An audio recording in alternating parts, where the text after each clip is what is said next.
Market വാച്ചിലേക്ക് വീണ്ടും സ്വാഗതം. ഓഹരി വിപണി സർവകാല റെക്കോർഡിലാണ്. സെൻസെക്സ് 30,100-നരികെ, നിഫ്റ്റി 9,350-നടുത്തേക്കും എത്തി. വിപണിയുടെ ഈ സർവകാല റെക്കോർഡിലുള്ള ഈ നേട്ടത്തിൻ്റെ ഏറ്റവും പ്രധാനപ്പെട്ട കാരണമെന്ത്?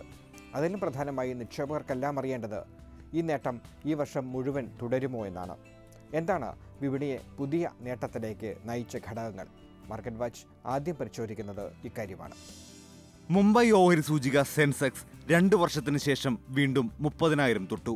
2015 മാർച്ചിന് ശേഷമുള്ള റെക്കോർഡ് പ്രകടനം. ഏപ്രിൽ 26-ന് സെൻസെക്സ് പറന്നു കയറിയത് 30,133-ലേക്ക്. 30,000-ൽ നിന്ന് 31,100-ലേക്ക് 100 പോയിന്റിന്റെ മാത്രമാണ് ദൂരമെങ്കിലും സെൻസെക്സ് ഈ നേട്ടം കൈവരിക്കാനെടുത്തത് 784 ദിവസം. സെൻസെക്സിന്റെ ചൂടുപിടിച്ച് ദേശീയ ഓഹരി സൂചികയായ നിഫ്റ്റിയും 9,350 കടന്ന് സർവകാല റെക്കോർഡ് കൈവരിച്ചു.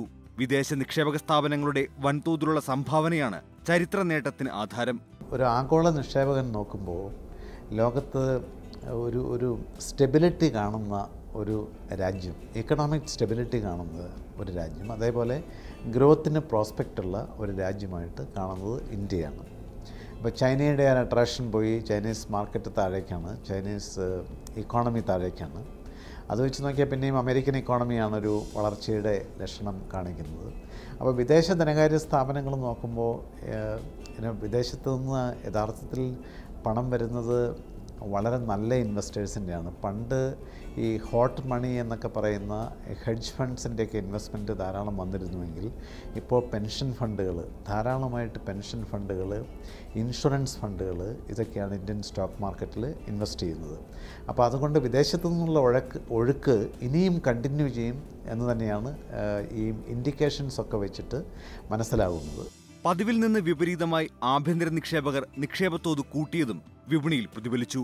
58,000 കോടി രൂപയാണ് വിദേശ നിക്ഷേപകർ കഴിഞ്ഞ തവണ ഓഹരി വിപണിയിൽ നിക്ഷേപിച്ചതെങ്കിൽ ആഭ്യന്തര നിക്ഷേപകരുടെ സംഭാവന 59,000 കോടിയാണ്.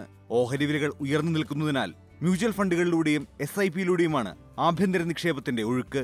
ഓരോ മാസവും ചെറിയ തുക കൃത്യമായിട്ട് ഇൻവെസ്റ്റ് ചെയ്യുന്ന നിക്ഷേപ മാർഗമാണ് സിസ്റ്റമാറ്റിക് ഇൻവെസ്റ്റ്മെൻറ്റ് പ്ലാൻ. അതുവഴി ധാരാളം പണം ഇന്ത്യൻ മാർക്കറ്റിലേക്ക് ഒഴുക്കുകയാണ്. ഉദാഹരണത്തിന് ഒരു മാസം 4,500 കോടി രൂപയാണ് ഇപ്പോൾ ശരാശരി സ്റ്റോക്ക് മാർക്കറ്റിലേക്ക് ഈ ചെറിയ നിക്ഷേപമായിട്ട് വരുന്നത്. ഓരോ മാസവും അത് കൂടിക്കൊണ്ടിരിക്കുകയാണ്. കഴിഞ്ഞ ഒരു വർഷം മുമ്പ് 2,000 കോടിയായിരുന്നു ഒരു മാസം തോറും വന്നിരുന്നതെങ്കിൽ ഇപ്പോൾ 4,500 കോടി രൂപ വരികയാണ്.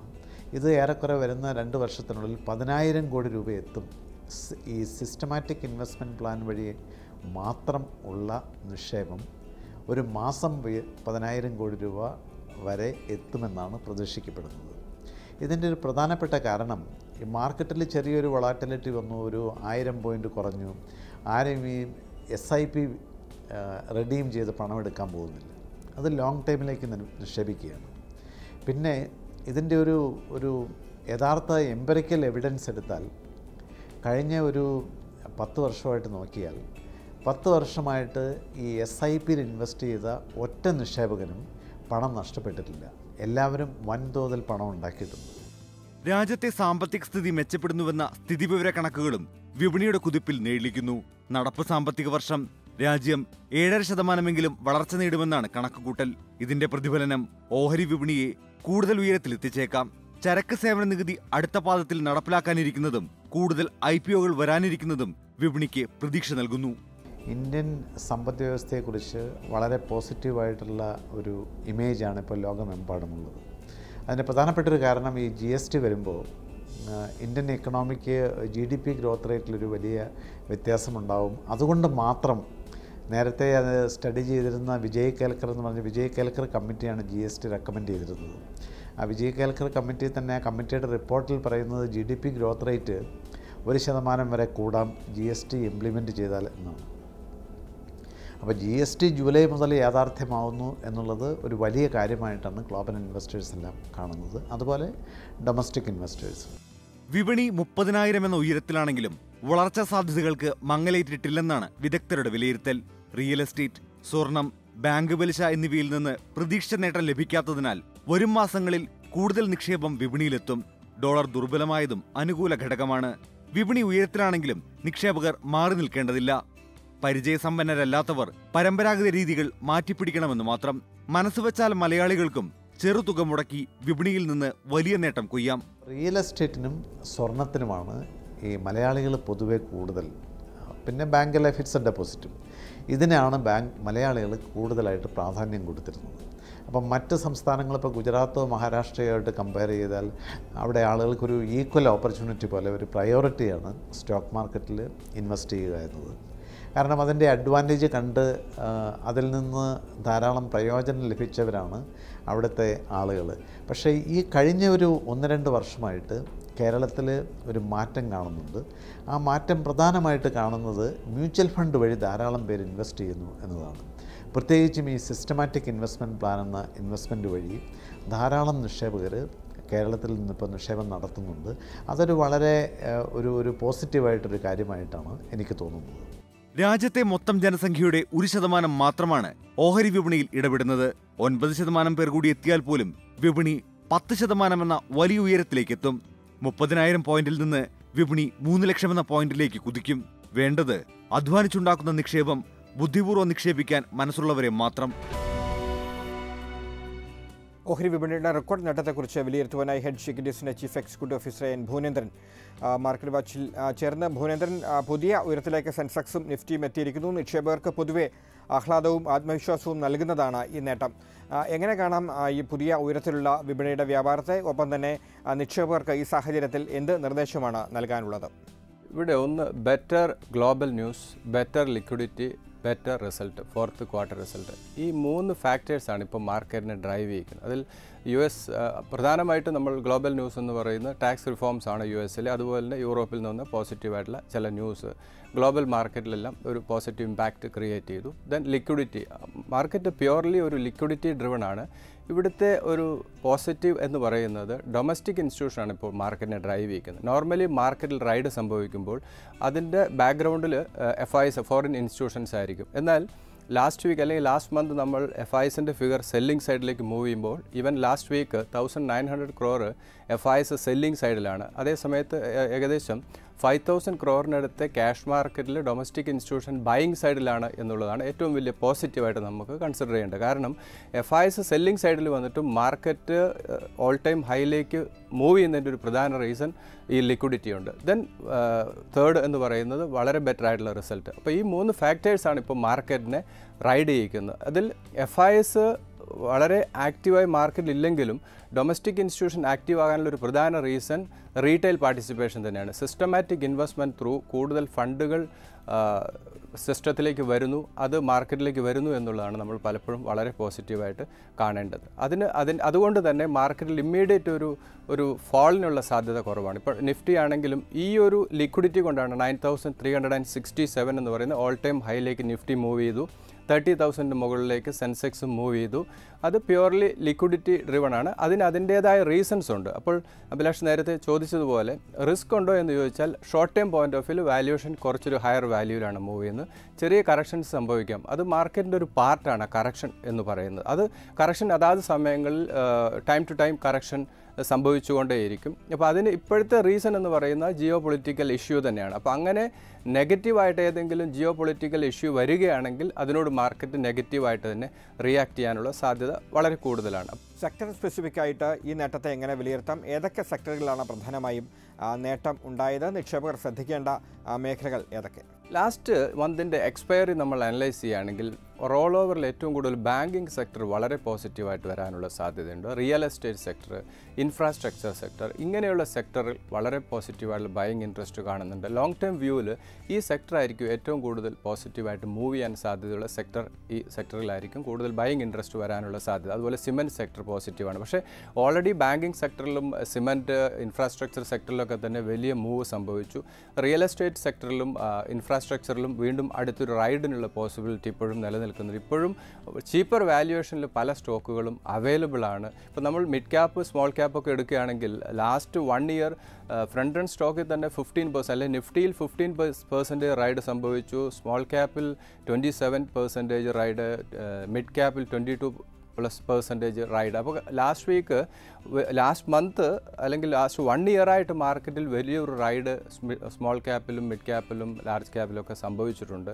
അതുകൊണ്ട് തന്നെ വാല്യുവേഷൻ ഒരു ഹൈ ആണെന്ന് നമുക്ക് പറയാൻ സാധിക്കില്ല. കാരണം അതിനെ ജസ്റ്റിഫൈ ചെയ്യുന്ന റീസൺസ് ഉണ്ട്. എക്കണോമിയിൽ നിന്നാണെങ്കിലും റിസൾട്ടിൽ നിന്നാണെങ്കിലും ബെറ്റർ ആയിട്ടുള്ള റിസൾട്ട് വരുന്നതുകൊണ്ട് അത് തീർച്ചയായിട്ടും ജസ്റ്റിഫൈ ചെയ്യും. അപ്പോൾ അതുപോലെ തന്നെയാണ് നമുക്ക് സ്മോൾ ക്യാപ്പിലും മിഡ് ക്യാപ്പിലും ഈവൻ 500% വരെ റൈഡ് സംഭവിച്ച സ്റ്റോക്കുണ്ട്. അപ്പോൾ അങ്ങനെയുള്ള സ്റ്റോക്കിൽ നമ്മളൊരു കോഷ്യസ് അപ്രോച്ച് എടുക്കുന്നതായിരിക്കും നല്ലത്. ഇപ്പോഴും റൈഡ് സംഭവിക്കാത്ത സൗണ്ട് ഫണ്ടമെൻ്റൽ സപ്പോർട്ട് ചെയ്യുന്ന എത്രയോ സ്റ്റോക്കുകൾ അവൈലബിൾ ആണ്. അപ്പോൾ അങ്ങനെയുള്ള സ്റ്റോക്കിലേക്ക് നമ്മുടെ ഫോക്കസ് പോവുക.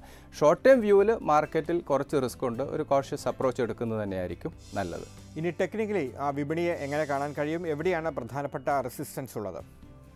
ലാസ്റ്റ് വീക്ക് പറഞ്ഞു 9280 ബ്രേക്കാണ് 9400. ഇപ്പോൾ 9400 അടുത്ത് ലാസ്റ്റ് വീക്ക് നിഫ്റ്റി വന്നതിന് ശേഷമാണ് 9300 ഇവൻ 300 ബിലോ ബ്രേക്ക് ചെയ്തെങ്കിലും വീണ്ടും ക്ലോസിംഗ് സെഷനോടുകൂടി ഫ്രൈഡേ വീണ്ടും 9300 അടുത്തേക്ക് നിഫ്റ്റി എത്തി.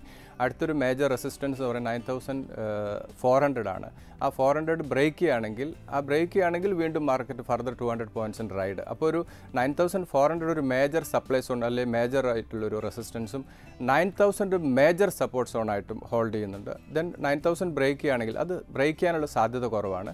അങ്ങനെ ബ്രേക്ക് ചെയ്യുന്നൊരു സിറ്റുവേഷൻ വരണമെങ്കിൽ നേരത്തെ പറഞ്ഞതുപോലെ geo political issue, global negative news എന്തെങ്കിലും വരികയാണെങ്കിൽ മാത്രമേ മാർക്കറ്റ് ഒരു ഡൗൺ സൈഡ് ബ്രേക്ക് ചെയ്ത് പോകാനുള്ള സാധ്യതയുള്ളൂ. ഇപ്പോഴത്തെ സാഹചര്യത്തിൽ മൊമെൻറ്റം പോസിറ്റീവാണ്. പക്ഷേ ഫണ്ടമെൻ്റലി വാല്യുവേഷൻ കുറച്ചൊരു ഹയർ വാല്യൂവിലാണ് മൂവ് ചെയ്യുന്നത്.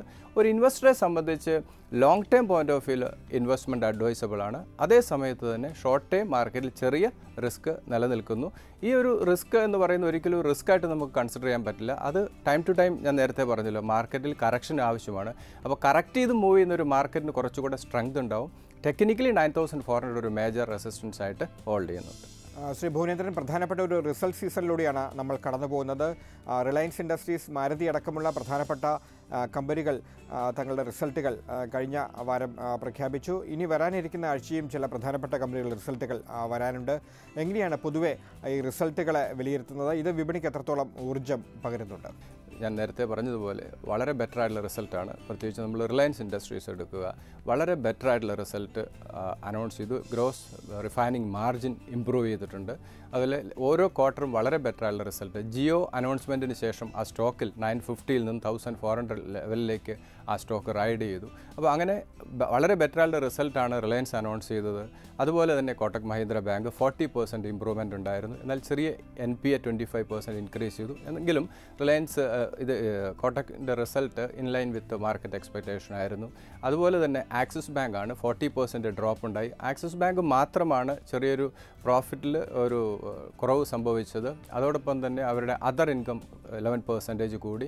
അതും മാർക്കറ്റ് പ്രതീക്ഷിച്ചിരുന്നതാണ്. അതുകൊണ്ട് തന്നെയാണ് സ്റ്റോക്കിൽ വലിയൊരു ഫോൾ സംഭവിക്കാതിരുന്നത്. എന്നാൽ നമ്മൾ ഇൻഡസ്ഇൻഡ് ബാങ്കും അതുപോലെ തന്നെ യെസ് ബാങ്കുമായിട്ട് കമ്പയർ ചെയ്യുമ്പോൾ ആക്സിസ് ബാങ്ക് ഇപ്പോഴും ലോവർ വാല്യൂവിലാണ് മൂവ് ചെയ്യുന്നത്. അതിൻ്റെ ഒരു പ്രധാന റീസൺ ഇവർ ഓരോ ക്വാർട്ടറും അത്രത്തോളം ബെറ്റർ ആയിട്ടുള്ള റിസൾട്ട് അല്ല അനൗൺസ് ചെയ്യുന്നത്. അതുകൊണ്ട് തന്നെയാണ് ഈ സ്റ്റോക്ക് ഇപ്പോഴും ഈ 500 ലെവലിൽ മൂവ് ചെയ്യാനുള്ള ഒരു പ്രധാന റീസൺ. ദെൻ വളരെ ഫെമിലിയറായ ഫെഡറൽ ബാങ്ക് മാർക്കറ്റ് പ്രതീക്ഷിച്ചാലും വളരെ ബെറ്റർ ആയിട്ടുള്ള റിസൾട്ട് അനൗൺസ് ചെയ്തു. സ്റ്റോക്കിൽ ലാസ്റ്റ് വീക്ക് ആ സ്റ്റോക്കിൽ വലിയൊരു റൈഡ് നമ്മൾ കണ്ടു. അതുപോലെ തന്നെ മാരുതി വളരെ 17% ആണ് ലാസ്റ്റ് പ്രോഫിറ്റ് ജമ്പ് ചെയ്തത്. വളരെ ബെറ്റർ ആയിട്ടുള്ള റിസൾട്ട് അനൗൺസ് ചെയ്തു. സ്റ്റോക്കിലും അത് റിഫ്ലക്റ്റ് ചെയ്തു. എനിക്ക് തോന്നുന്നു 6400 ലെവലിലേക്ക് മാരുതിയുടെ സ്റ്റോക്കും നമ്മൾ മൂവ് ചെയ്യുന്നുണ്ട്. അപ്പോൾ ഓവറോൾ ആക്സിസ് ബാങ്ക് ഒഴിച്ച് ബാക്കി എല്ലാ കമ്പനികളുടെ മേജർ റിസൾട്ടുകളെല്ലാം തന്നെ മാർക്കറ്റ് പ്രതീക്ഷിച്ചാലും വളരെ ബെറ്ററാണ്. അതുപോലെ IT സെക്ടറിൽ വിപ്രോ വളരെ ബെറ്റർ ആയിട്ടുള്ള റിസൾട്ട് അനൗൺസ് ചെയ്തു. IT സെക്ടറിനെ സംബന്ധിച്ചൊരു നെഗറ്റീവ് എന്ന് പറഞ്ഞാൽ റുപ്പിയുടെ ഇഷ്യൂ തന്നെയാണ്. റുപ്പി സ്ട്രെങ്തൻ ചെയ്ത് നിൽക്കുന്നത് IT സെക്ടറിനെ സംബന്ധിച്ചൊരു നെഗറ്റീവാണ്. അതുകൊണ്ടാണ് വിപ്രോയിലൊന്നും ഒരു റൈഡ് സംഭവിക്കാത്തത്. അടുത്തൊരു 1-2 വർഷം ചിലപ്പോൾ ഈ വിസ ഇഷ്യൂ അങ്ങനെയുള്ള ഇഷ്യൂ കൊണ്ട് ഈ സ്റ്റോക്കിൽ വലിയൊരു ഷാർപ്പായിട്ടുള്ള മൂവിനുള്ള സാധ്യത കുറവാണ്. എന്നാൽ IT സെക്ടർ ഒരു പോസിറ്റീവായിട്ടുള്ള സെക്ടർ തന്നെയാണ്. അതുപോലെ തന്നെ ഫാർമയും ഒരു പോസിറ്റീവ് സെക്ടറാണ്. പക്ഷേ 2 ഇഷ്യൂ എന്ന് പറഞ്ഞു റുപ്പി, 2 ഗ്ലോബലി വരുന്ന US FDA എടുക്കുന്ന ചില ഡിസിഷൻസ് ഇവർക്ക് നെഗറ്റീവായിട്ട് സംഭവിക്കുന്നതാണ്. ലൂപ്പിനിലും അതുപോലെ ഡോക്ടർ റെഡ്ഡി അതുപോലെ സൺ ഫാർമയിലൊക്കെ തന്നെ കറക്ഷൻ സംഭവിക്കാനുള്ള പ്രധാന റീസൺ ഇങ്ങനെയുള്ള ന്യൂസുകളാണ്. അപ്പോൾ ഓവറോൾ റിസൾട്ടുകൾ നമ്മൾ അനലൈസ് ചെയ്യുമ്പോൾ വളരെ ബെറ്റർ ആയിട്ടുള്ള റിസൾട്ടാണ് വരുന്നത്. നെക്സ്റ്റ് വീക്ക് വീണ്ടും ICICI ബാങ്ക് റിസൾട്ട് അനൗൺസ് ചെയ്യാൻ പോകുന്നു. അതുപോലെ HDFC, MRF 3 മേജറായിട്ടുള്ള റിസൾട്ടുകൾ വരുന്നു. ഓവറോൾ ഇതുവരെ വന്നിരിക്കുന്ന റിസൾട്ട് റിസൾട്ട് വളരെ ബെറ്ററാണ്. അതുപോലെ തന്നെ ബാങ്കിങ് സെക്ടർ ഒരു പോസിറ്റീവായിട്ട് സെക്ടറായിട്ട് കണ്ടിന്യൂ ചെയ്യുന്നു. റോൾ ഓവർ ഫിഗറൊക്കെ നമ്മൾ നോക്കുമ്പോൾ വീണ്ടും കുറച്ചുകൂടെ അപ്സൈഡിനുള്ള പോസിബിലിറ്റി വളരെ കൂടുതലാണ്. മോദി സർക്കാർ 3 വർഷം പൂർത്തിയാവുകയാണ്. ഇനി 2 വർഷം മാത്രമാണ് അടുത്ത പൊതു തെരഞ്ഞെടുപ്പിലേക്കുള്ളത്. സ്വാഭാവികമായിട്ടും തെരഞ്ഞെടുപ്പ് അടുക്കും തോറും സർക്കാരുകൾ ജനപ്രിയ പ്രഖ്യാപനങ്ങൾ നടത്താനുള്ള സാധ്യതയുണ്ട്. ഇത്തവണയും പൊതുവെ എല്ലാവരും അങ്ങനെ പ്രതീക്ഷിക്കുന്നുണ്ട്. ഇതെല്ലാം സാമ്പത്തിക മേഖലയും ഒപ്പം തന്നെ ഓഹരി വിപണിയും ഏത് തരത്തിലായിരിക്കും സ്വാധീനിക്കാൻ പോവുക? പ്രത്യേകിച്ചും സർക്കാരിൻ്റെ അവസാന 2 വർഷങ്ങളിൽ വരാനിരിക്കുന്ന ജനപ്രിയ പ്രഖ്യാപനങ്ങൾ വിപണിയെ സമ്മർദ്ദത്തിലാക്കുമോ? മോദി ഗവൺമെൻറ്റിൻ്റെ ഒരു അട്രാക്ഷൻ എന്ന് പറയുന്നത് നമുക്കറിയാം, UP ഇലക്ഷൻ്റെ സമയത്താണ് ബജറ്റ് വന്നത്. ഒരിക്കലും UP ഇലക്ഷന് വേണ്ടിയോ അല്ലെങ്കിൽ കോർപ്പറേറ്റിനെ സപ്പോർട്ട് ചെയ്യുന്ന രീതിയിൽ ഒരു ബഡ്ജറ്റോ അതല്ലെങ്കിൽ അതുപോലെയുള്ള ഒരു അനൗൺസ്മെൻറ്റോ ഉണ്ടായിരുന്നില്ല. ജനറലായിട്ട് ഇന്ത്യയുടെ ഗ്രോത്തിന് വേണ്ടിയുള്ള ഒരു ബജറ്റാണെങ്കിലും ശരി, അതുപോലെയുള്ള അനൗൺസ്മെൻറ്റുകളാണ് പലപ്പോഴും കൊണ്ടുവരുന്നത്. അപ്പോൾ അതിൻ്റെ റിഫ്ലക്ഷൻ സ്വാഭാവികമായിട്ടും എക്കണോമിയിൽ വരും. കാരണം 2018 ഇലക്ഷനിലേക്ക് പോകുമ്പോൾ പല മാജിക്കും സംഭവിക്കാനുള്ള സാധ്യത. കാരണം ഇക്കണോമിയിൽ ചില ഗ്രീൻ ഷൂട്ട്സ് കാണാനുള്ള പോസിബിലിറ്റി വളരെ കൂടുതലാണ്. കാരണം കഴിഞ്ഞ ലാസ്റ്റ് 3 years അല്ലെങ്കിൽ ലാസ്റ്റ് 4 years ആയിട്ട് മോദി, ഞാൻ പറയാം ആഫ്റ്റർ 1 year, ലാസ്റ്റ് 4 years ആയിട്ട് മോദി ഗവൺമെൻറ് എടുത്ത എക്കണോമിക് റിഫോംസിൻ്റെ റിസൾട്ടായിരിക്കാം 2018 ഇലക്ഷനിലേക്ക് പോകുമ്പോൾ അദ്ദേഹം ഹൈലൈറ്റ് ചെയ്യുന്നത്. അപ്പോൾ അത് ചെറിയ രീതിയിലെങ്കിലും ഇപ്പോൾ ഈവൻ ഡിമോണിറ്റൈസേഷൻ എടുത്താൽ പോലും ലോങ് റണ്ണിൽ അത് ബാങ്കിങ് സെക്ടറിനെയും ഓവറോൾ ഇക്കണോമിയെയും ബൂസ്റ്റ് ചെയ്യുന്ന കാര്യങ്ങൾ, അതുപോലെ GSTയുടെ ഇംപ്ലിമെൻറ്റേഷൻ, ചില കോംപ്ലിക്കേഷൻസ് അതിനകത്തുണ്ടെങ്കിൽ പോലും അതൊക്കെ ഒരു GST ഒക്കെ തന്നെ ഒരു പോസിറ്റീവായിട്ട് വരാനാണ് സാധ്യത. അപ്പോൾ ഒരിക്കലും ജനപ്രിയമായിട്ടുള്ള ഒരു മൂവിലേക്ക് പോകാനുള്ള സാധ്യത കുറവാണ്. ജനപ്രിയമായ മൂവ് പലപ്പോഴും എടുക്കുന്നുണ്ട്. പക്ഷേ ഒരു ഇലക്ഷനെ മുന്നിൽ കണ്ടുകൊണ്ടോ അതല്ലെങ്കിൽ ഒരു കോർപ്പറേറ്റിനെ മുന്നിൽ കണ്ടുകൊണ്ടോ അല്ല പലപ്പോഴും പല പോളിസികളും വരുന്നത്. ജനറലായിട്ട് ഇന്ത്യൻ ഇക്കണോമിയെ സ്റ്റഡി ചെയ്ത് അതിനെ ബൂസ്റ്റ് ചെയ്യാനുള്ള രീതിയിലുള്ളൊരു മൂവാണ് പലപ്പോഴും മോദി ഗവൺമെൻറ് എടുക്കുന്നത്. അതുകൊണ്ട് തന്നെ സ്റ്റോക്ക് മാർക്കറ്റിനെ സംബന്ധിച്ച് ഒരു ബുൾ റൈഡിനുള്ള ഇനീഷ്യൽ സ്റ്റേജിലാണ് മാർക്കറ്റ് നിൽക്കുന്നത്. അപ്പോൾ ഒരു ഗ്ലോബലി ക്രൈസിസ് വന്നില്ല എങ്കിൽ ഇന്ത്യൻ മാർക്കറ്റ് വളരെ ശക്തമായിട്ടുള്ള നിലയിലാണ്. മോദി ഗവൺമെൻറ് എടുക്കുന്ന ഓരോ സ്റ്റെപ്പും മാർക്കറ്റിനെ ബൂസ്റ്റ് ചെയ്യുന്ന കാര്യങ്ങൾ തന്നെയാണ്. കാരണം ഗവൺമെൻറ് വളരെ എഫിഷ്യൻ്റായിട്ട് വർക്ക് ചെയ്യുന്നു എന്നുള്ളതാണ് അതിൻ്റെ ഒരു പോസിറ്റീവ് എന്ന് പറയുന്നത്. ഇനി ഈ വാരം നിക്ഷേപകർ പ്രധാനമായും ശ്രദ്ധിക്കേണ്ട ഓഹരികൾ സ്റ്റോക്ക് സ്പെസിഫിക് ആയിട്ട് നോക്കിക്കഴിഞ്ഞാൽ ഏതൊക്കെ ഓഹരികളിലാണ് പ്രധാനമായും നേട്ടമുണ്ടാക്കാൻ സാധ്യത, പ്രത്യേകിച്ചും വരുന്ന ആഴ്ചകളുടെ റിസൾട്ടുകൾ കൂടി വിലയിരുത്തിയാൽ? അതിൽ ഇന്ത്യൻ ബാങ്ക്, അതിലൊരു റീസൺ എന്ന് പറയുന്നത് വളരെ ബെറ്റർ ആയിട്ടുള്ള റിസൾട്ട് അനൗൺസ് ചെയ്തു. ഇന്ത്യൻ ബാങ്കിൽ ഒരു റൈഡ് കണ്ടു. ദെൻ ഫെഡറൽ ബാങ്ക്, നമുക്ക് ഫെമിലിയറായ ഫെഡറൽ ബാങ്കിലും അതും റിസൾട്ടാണ് ഈ റൈഡിനുള്ളൊരു പ്രധാന റീസൺ. ഈ 2 സ്റ്റോക്കിലും വളരെ പോസിറ്റീവായുള്ളൊരു മൊമെൻറ്റം നമ്മൾ കണ്ടു. ഇന്ത്യ സിമെൻറ്റ്സ് മെർജർ ന്യൂസ് ആയിരുന്നു, ആ സ്റ്റോക്കിലും ഒരു റൈഡ് കണ്ടു. ദെൻ അതിനുശേഷം റിലയൻസ് ക്യാപിറ്റലാണ്. ഒന്ന് ബെറ്റർ റിസൾട്ട്, അവരുടെ general insurance segment profit making ആയി, അതിൻ്റെ ഒരു ഗ്രോത്ത് വിസിബിളാണ്. അപ്പോൾ ഇങ്ങനെ ഇതായിരുന്നു. അപ്പോൾ Reliance capital, IndusInd bank, federal bank, ഇങ്ങനെ ഈ കമ്പനികളിൽ വളരെ ശക്തമായിട്ടുള്ളൊരു ബൈയിങ് ഇൻട്രസ്റ്റ് കൊണ്ടു. അതിൻ്റെ പ്രധാനമായിട്ടുള്ള റീസൺ എന്ന് പറയുന്നത് വളരെ ബെറ്റർ ആയിട്ടുള്ള റിസൾട്ടായിരുന്നു. അദാനി എൻ്റർപ്രൈസസിലാണ് ഫോൾ സംഭവിച്ച സ്റ്റോക്ക് എന്ന് പറയുന്നത്. അദാനിയിൽ 24% ഡ്രോപ്പ് സംഭവിച്ചു. വ്യക്തമായിട്ടുള്ള കാരണം അതിന് ലഭിച്ചിട്ടില്ല. എങ്കിലും ആ സ്റ്റോക്കിൻ്റെ വാല്യൂഷൻ ഇപ്പോൾ 110 ലെവലിലാണ് സ്റ്റോക്ക് മൂവ് ചെയ്യുന്നത്. 156 ലെവലിൽ നിന്നാണ് ആ സ്റ്റോക്ക് ഫോൾ വന്നത്. ഇപ്പോഴത്തെ വാല്യൂഷൻ ഒരു ഫെയർ വാല്യൂവിലാണ് സ്റ്റോക്ക് മൂവ് ചെയ്യുന്നത്. ദെൻ ശോഭ ഡെവലപ്പേഴ്സാണ്, നമുക്ക് ഫെമിലിയർ ആയിട്ടുള്ള സ്റ്റോക്കാണ്. പ്രൊമോട്ടേഴ്സ് സ്റ്റേക്ക് സെല്ല് ചെയ്തു എന്നുള്ള ന്യൂസാണ് ആ സ്റ്റോക്കിലൊരു ഫോൾ വരാനുള്ള റീസൺ. പക്ഷേ ശോഭ ഡെവലപ്പേഴ്സൊക്കെ ഒരു പോസിറ്റീവായിട്ടുള്ളൊരു സ്റ്റോക്ക് തന്നെയാണ്. ഇപ്പോഴത്തെ വാല്യൂഷൻ പോലും വളരെ ഫെയർ വാല്യൂയിലാണ് മൂവ് ചെയ്യുന്നത്. ദെൻ റാലീസും റിസൾട്ട് മോശമായി, അതിൻ്റെ ഒരു റീസണാണ്. അപ്പോൾ ഈ സ്റ്റോക്കിലൊക്കെ തന്നെ ഒരു സെല്ലിംഗ് പ്രഷർ നമ്മൾ കണ്ടത്. ഓവറോൾ ബാങ്കിങ് സെക്ടറാണ് വളരെ പോസിറ്റീവായിട്ട് മൂവ് ചെയ്യുന്നത്. നന്ദി ഭുവനേന്ദ്രൻ, ഇത്രയും കാര്യങ്ങൾ വിശദീകരിച്ചതിന്. ഇനി ഓഹരി വിപണിയുടെ പ്രാഥമിക പാഠങ്ങൾ പഠിപ്പിക്കുന്ന ബിഗിനേഴ്സ് ഗൈഡിലേക്ക് പോകാം. വിപണിയിൽ നിക്ഷേപം നടത്താൻ ആഗ്രഹിക്കുന്നവർക്ക് ഓഹരി വിപണിയെ പരിചയപ്പെടുത്തുകയാണ് ഈ പങ്ക്തിയിലൂടെ ബിഗിനേഴ്സ് ഗൈഡ്.